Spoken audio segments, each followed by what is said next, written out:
मरहबा collection mall, readymade कपड़ों का भरपूर खजाना। Jeans pant, T shirt, cargo pant, night pant, बच्चे और बच्चियों के लिए अच्छे खूबसूरत और उम्दा ड्रेस। पता याद रखें, जमुर हाई स्कूल मेन रोड, जैतून हजीन मस्जिद के पास। कृषि उत्पन्न बाजार समिति में 400 से 500 जानवर शुक्रवार को जो बाजार लगती उसमें आए।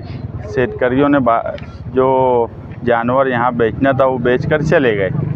उसके बाद जो है हम इल्लीगल जो जानवर पे पाबंदी है उसकी कुर्बानी या उसको कत्ल करने के बिल्कुल ख़िलाफ़ है। मगर जो जानवर शेतकरी बेच के गए और शेतकरी लेना चाहते तो वो जानवरों को बाज़ार समिति ने पूरा ब्लॉक कर दी।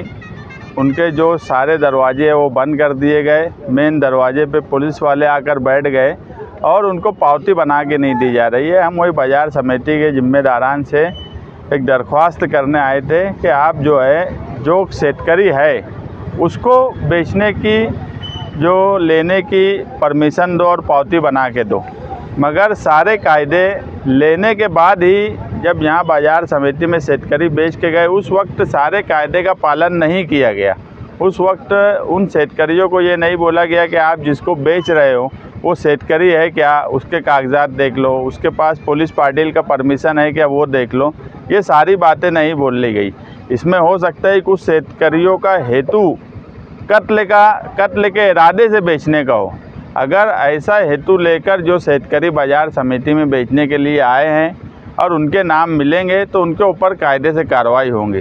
कुछ लोगों की इस शहर में या पुलिस डिपार्टमेंट की ये समझ है कि सिर्फ जानवर लेना इल्लीगल तरीके से यही गुनाह है। ऐसा नहीं है।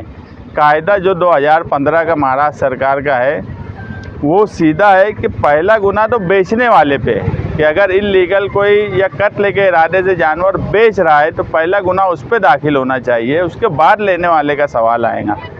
ये सारे मामलात को समझने के बाद हमने ये कहा है कि अगर कोई शेतकरी लेके जाना चाहता बाज़ार समिति में तो आप उसको पावती दो और वो बाज़ार समिति कमेटी से यहाँ से जानवर ले जा सके। अगर उसका इरादा कुछ गलत हुआ या गलत तरीका इसने कायदे के खिलाफ़ काम किया तो कायदा अपना काम करे।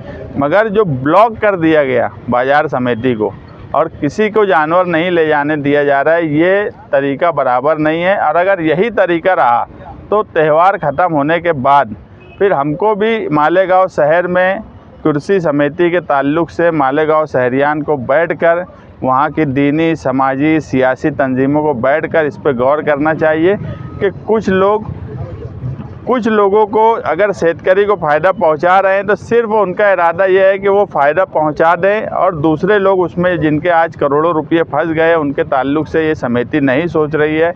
व्यापारियों के ताल्लुक़ से नहीं सोच रही है।